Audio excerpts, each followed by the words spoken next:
السلام علیکم ورحمۃ اللہ وبرکاتہ۔ الحمد للہ نحمده ونستعینه ونستغفره ونؤمن به ونتوکل علیہ ونعوذ باللہ من شرور انفسنا ومن سیئات اعمالنا من يهده الله فلا مضل له ومن يضلله فلا هادي له ونشهد ان لا اله الا الله وحده لا شريك له ونشهد أن سيدنا ونبينا وحبيبنا ومولانا محمدا عبده ورسوله أما بعد، قال الله تبارك وتعالى في القرآن الكريم: أعوذ بالله من الشيطان الرجيم، بسم الله الرحمن الرحيم. قد أفلح المؤمنون الذين هم في صلاتهم خاشعون والذين هم عن اللغو معرضون والذين هم للزكاة فاعلون والذين هم لفروجهم حافظون. صدق اللہ العظیم. ہر طرح کی تعریف اور حمد و ثنا اللہ بزرگ و برتر کے لائق ہے، جس کا کوئی شریک نہیں، جس کا کوئی ساجی اور ہمسر نہیں، جو ہمیشہ سے ہے اور ہمیشہ رہے گا. بے شمار درود و سلام نازل ہوں اللہ کے آخری پیغمبر جناب محمد الرسول اللہ صلی اللہ علیہ وسلم پر، اور آپ کے تمام اصحاب اور اہل بیت پر. محترم حضرات، ماہ شعبان المعظم ہم پر سایہ فگن ہے. اس کے بعد ایک عظیم الشان مہینہ ماہ رمضان المبارک انشاءاللہ ہم پر سایہ فگن ہونے والا ہے.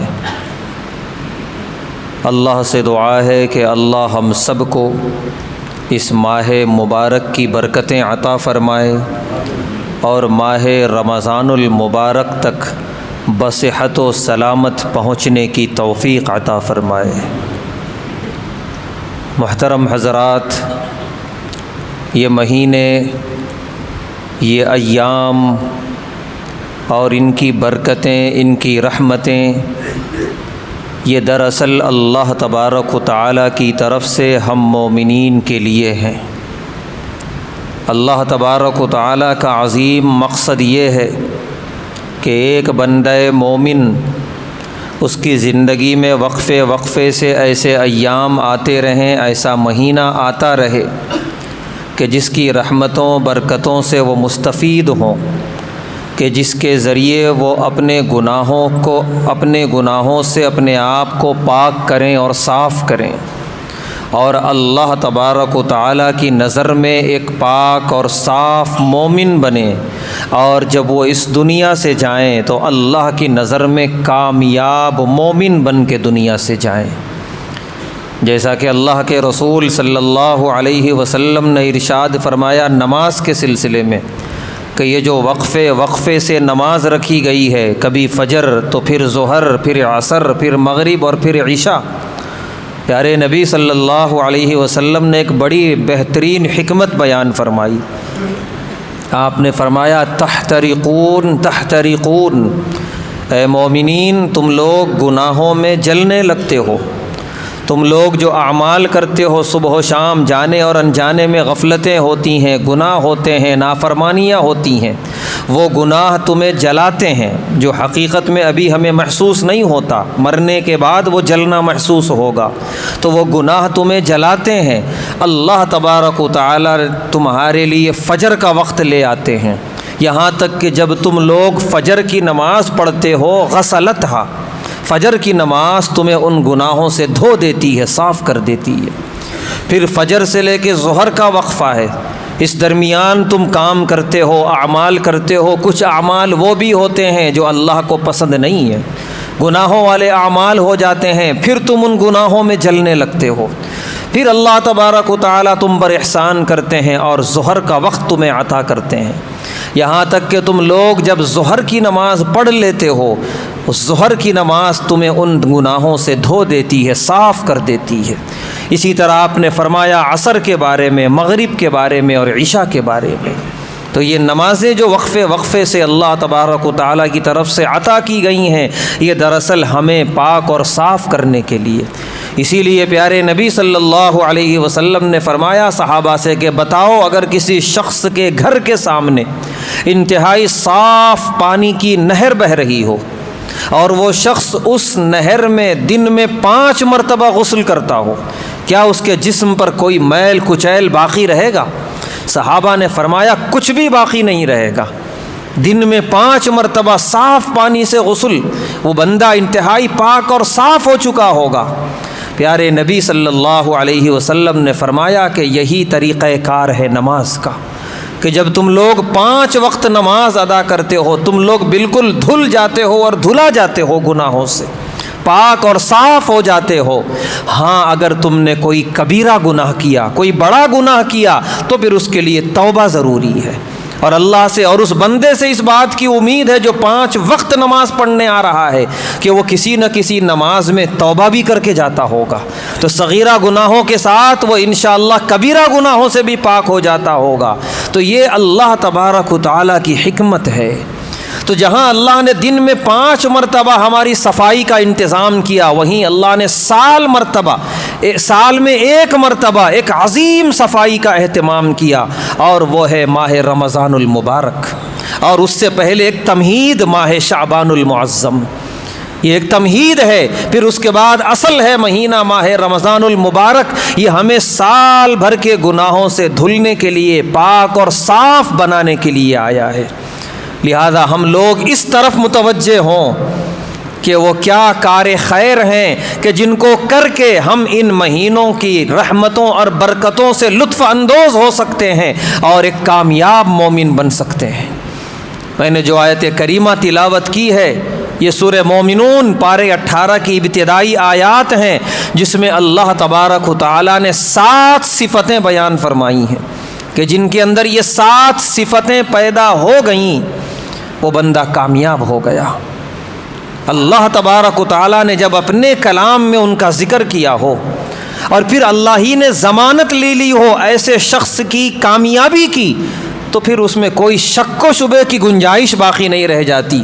اگر کوئی چیز باقی رہ جاتی ہے تو وہ یہ کہ کتنا جلد ہو سکے ان صفتوں کو اپنی زندگی میں لانے کی کوشش کی جائے۔ اللہ تبارک و تعالیٰ نے سورہ مومنون میں فرمایا قد افلح المؤمنون، کامیاب ہو گئے وہ مومن، الذین هم فی صلاتہم خاشعون، جو خشوع اور خضوع کے ساتھ نماز ادا کرتے ہوں۔ یہ پہلی صفت اللہ نے بیان فرمائی کہ اس روئے زمین پر ہم کچھ کریں یا نہ کریں، نماز کے سلسلے میں کوئی کوتاہی نہ برتیں۔ کامیابی کی پہلی سیڑھی اور پہلا زینہ ہے نماز، اور وہ بھی خشوع اور خضوع سے ادا کرنا۔ اللہ تبارک و تعالی نماز میں ہمارا خلوص چاہتے ہیں، ہمارا خشوع چاہتے ہیں، ہماری للہیت چاہتے ہیں، تو پورے خشوع اور خضوع کے ساتھ نماز ادا کرنا، جس کے اندر یہ چیز آ گئی، کامیابی کی پہلی سیڑھی پہ وہ آدمی چڑھ چکا ہے۔ اس کے بعد دوسری صفت اللہ تبارک و تعالی نے بیان فرمائی والذین هم عن اللغو معرضون، کہ جو لغویات سے، منکرات سے، بے مقصد اور بے معنی چیزوں سے منہ موڑ کے زندگی گزارتے ہیں، وہ چیزیں جو آخرت میں کوئی کام آنے والی نہیں، وہ چیزیں جن کا اللہ اور اس کے رسول صلی اللہ علیہ وسلم کی نظر میں کوئی مقام نہیں، چاہے دنیا والوں نے ان چیزوں کو اپنے سر پہ بٹھا کے رکھا ہو، ہمیں یہ نہیں دیکھنا ہے کہ دنیا والے اس کو کس نظر سے دیکھتے ہیں، ہمیں یہ دیکھنا ہے کہ اللہ اور اللہ کے رسول صلی اللہ علیہ وسلم کی نظر میں اس کا کیا مقام ہے۔ اللہ کے رسول صلی اللہ علیہ وسلم کی نظر میں مقام ہے قرآن کریم کی تلاوت کی جائے، اللہ کا ذکر کیا جائے، نمازیں پابندی سے ادا کی جائیں، زبان کی حفاظت کی جائے۔ ان چیزوں کا اللہ کے پاس مقام ہے، لیکن دنیا میں ان چیزوں کی کوئی اہمیت نہیں ہے۔ ہاں، دنیا میں جن چیزوں کی اہمیت ہے وہ یہ ہے کہ آدمی کھیل کود کے میدان میں بہت آگے نکل جائے، بڑا نام کمائے اور بڑی دولت کمائے۔ رقص و موسیقی کے میدان میں کوئی شخص بہت کمال کو پہنچ جائے، بڑی شہرت کما لے اور بڑی دولت کما لے۔ ناچ گانے کی مجلسوں میں جس اسٹیج پہ ہزاروں اور لاکھوں کا مجمع اکٹھا کر لیا جائے، ایسے شخص کو بڑی اونچی نظر سے دیکھا جاتا ہے کہ اس کے رقص پہ دنیا والے فدا ہیں، کہ اس کی موسیقی پر دنیا والے مرتے ہیں، اس کے کھیل اور کود کے دنیا والے دیوانے ہیں۔ اللہ فرما رہے ہیں کہ سارے دیوانے ہیں، والذین هم عن اللغو معرضون، یہ سب کے سب لغویات ہیں، یہ کھیل کود، یہ لہو و لعب، یہ موسیقی اور یہ لہو و لعب کے اسٹیج اور یہ مجلسیں جو دنیا میں سجائی جاتی ہیں، راتوں رات چلتی ہیں، اللہ فرما رہے ہیں ان کا کوئی مقام نہیں اللہ اور اس کے رسول صلی اللہ علیہ وسلم کے نزدیک، جبکہ دنیا والے اسے بڑی اہمیت دیتے ہیں۔ اللہ نے فرمایا ان تمام سے منہ موڑ کے زندگی گزارے، کوئی مطلب نہ ہو ان لغویات سے، اسے مطلب ہو با مقصد زندگی سے، کہ وہ میرا عمل کیا ہو جس سے اللہ راضی ہو، جس سے کل اللہ کے رسول صلی اللہ علیہ وسلم کے سامنے ذلت و رسوائی نہ ہو، ایسے اعمال کی طرف توجہ دی جائے۔ تو والذین هم عن اللغو معرضون، یہ دوسری صفت کے لغویات سے اپنے آپ کو بچا کر صاف ستھری زندگی گزارتے ہوں۔ تیسری صفت اللہ نے بیان فرمائی والذین هم للزکاة فاعلون، اللہ کی راہ میں زکوٰۃ اور صدقات نکالتے رہتے ہیں۔ کامیابی کے لیے یہ بہت اہم ترین صفت ہے کہ اللہ کی راہ میں اپنی دولت کو نکالنا۔ صحابہ کے بارے میں تو آتا ہے دولت بہانا، وہ دولت نکالتے نہیں تھے، دولت بہاتے تھے اللہ کی راہ میں، وہ اپنے خرچ کے لیے نکالتے تھے اور اللہ کی راہ میں دروازے کھول کے اپنی دولت کو بہاتے تھے۔ لیکن ہم اگر اللہ کی راہ میں نکال بھی دیں تو اللہ کا بہت بڑا کرم ہے۔ ہاں، آج کے دور کا انسان فضول خرچیوں میں، اپنی ناجائز خواہشات کی تکمیل میں بہاتا ہے پیسے، وہ بھی بہاتا ہے جو اس کے پاس ہے اور پھر وہاں سے بھی لے کے بہاتا ہے، قرضے لے کے جو اس کے پاس نہیں ہے، جس کا وہ مالک نہیں ہے، سودی قرض لیتا ہے، فضول خرچیاں کرتا ہے، دکھاوا کرتا ہے، اپنی ناجائز خواہشات کی تکمیل کرتا ہے، وہاں بہا رہا ہے دولت، لیکن اللہ کی راہ میں بہانے کے لیے نہیں ہے۔ اس لیے آج کے زمانے میں بہانا نہ صحیح، نکال ہی دیں اللہ کے راستے میں تو بہت کافی ہے۔ والذین هم للزکاة فاعلون، یہ تیسری صفت ہے، اللہ کی راہ میں اپنی دولت نکالی جائے۔ دنیا والے اسے کامیاب سمجھتے ہیں جو خوب فضول خرچیاں کر رہا ہو، دنیا والے اسے کامیاب سمجھتے ہیں جو خوب سودی پالیسیاں اختیار کر کے اپنے آپ کو سود کے دلدل میں پھنسا چکا ہو، دنیا والے اسے کامیاب سمجھتے ہیں، اور جو اللہ کی راہ میں بچا بچا کے رکھا ہوا ہے دنیا والے اسے کامیاب سمجھتے ہیں۔ اللہ فرما رہے ہیں یہ سارے کے سارے ناکام ہیں جنہوں نے اپنے آپ کو سودی دلدلوں میں پھنسایا، سودی قرضوں میں پھنسایا اور اپنی ناجائز خواہشات کی تکمیل میں دولت بہائی ہے، یہ سب ناکام ہیں اور بدترین ناکام ہیں، بس آنکھ بند ہونے کی دیر ہے اور نتیجہ شروع ہے۔ کامیاب ہے وہ جس نے اللہ کی راہ میں نکالی اپنی دولت اور اپنے جائز مقاصد کے اندر اور مصارف کے اندر اپنے دولت کو خرچ کیا، وہ شخص کامیاب ہے۔ والذین هم للزکاة فاعلون، چوتھی صفت اللہ نے بیان فرمائی والذین هم لفروجہم حافظون، وہ لوگ جو اپنے شرم و حیا کی، اپنی عزت و آبرو کی حفاظت کرتے ہیں، اپنی نگاہوں کی حفاظت، اپنی تنہائیوں کی حفاظت، اپنی عزت اور اپنی حیا کی حفاظت، یہ اہم ترین سنگ میل ہے آدمی کی کامیابی کے لیے۔ آپ نے کبھی نہیں دیکھا ہوگا دینی اعتبار سے کوئی بے حیا شخص کامیاب کی سیڑھیاں چڑھنے لگا ہو، اللہ اپنے قریب نہیں آنے دیتے بے حیا کو، اللہ کے رسول صلی اللہ علیہ وسلم کی زیارت نصیب نہیں ہوگی کل میدان آخرت میں بے حیا لوگوں کو۔ نوجوانوں ان نگاہوں کی حفاظت کر لو، اگر ان نگاہوں سے آقائے مدنی علیہ الصلوۃ والسلام کا دیدار کرنا ہے، یہ جو ہاتھوں میں موبائل ہے یہ چند منٹ کا لطف اندوزی نہیں ہے صرف، بہت بڑی بڑی اللہ کی رحمتوں اور نعمتوں سے محروم کر دینے والا ہے اس کا غلط استعمال۔ رات کی تنہائیوں میں موبائل کا غلط استعمال نہ کرو، اپنی نگاہوں کی حفاظت کرو خدا کے لیے۔ جو اپنی عزت و آبرو کی حفاظت نہیں کرتے وہ اللہ کے پاس کامیاب نہیں ہے، اور جو کامیاب نہیں ہے آقا مدنی صلی اللہ علیہ وسلم کی زیارت سے محروم ہوں گے۔ اللہ ہماری حفاظت فرمائے، اللہ ہم سب کو آقا دو جہاں صلی اللہ علیہ وسلم کی زیارت نصیب فرمائے۔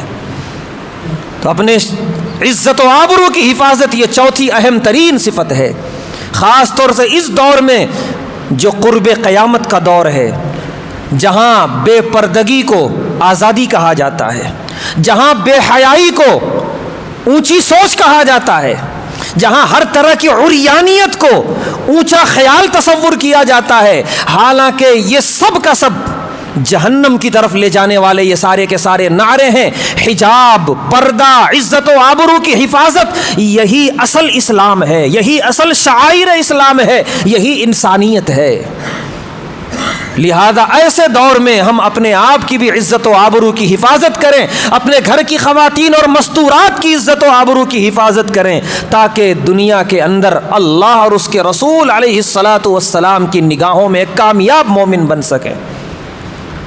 پانچویں اور چھٹی صفت اللہ نے ایک ساتھ بیان فرمائی، والذین هم لاماناتہم وعہدہم راعون، کہ جو اپنی امانتوں میں اور اپنے زبان سے کیے ہوئے وعدوں میں پورے اترتے ہیں، امانتوں میں خیانت نہیں کرتے۔ امانت بہت وسیع مفہوم میں ہے، آدمی کا اپنا پورا جسم خود امانت ہے، اس کا ہاتھ، اس کا پیر، اس کی نگاہیں، اس کے کان، اس کی زبان، یہ سب امانت ہے۔ ان سب کو صحیح اور خیر کے کاموں میں لگائے، گناہوں میں لگائے گا، امانت میں خیانت ہے۔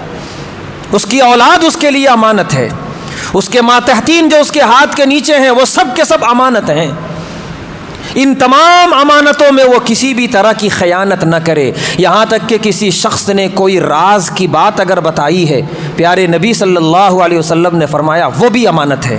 اگر تم نے کسی کے سامنے جا کر وہ بات بیان کر دی، تم نے امانت میں خیانت کی ہے۔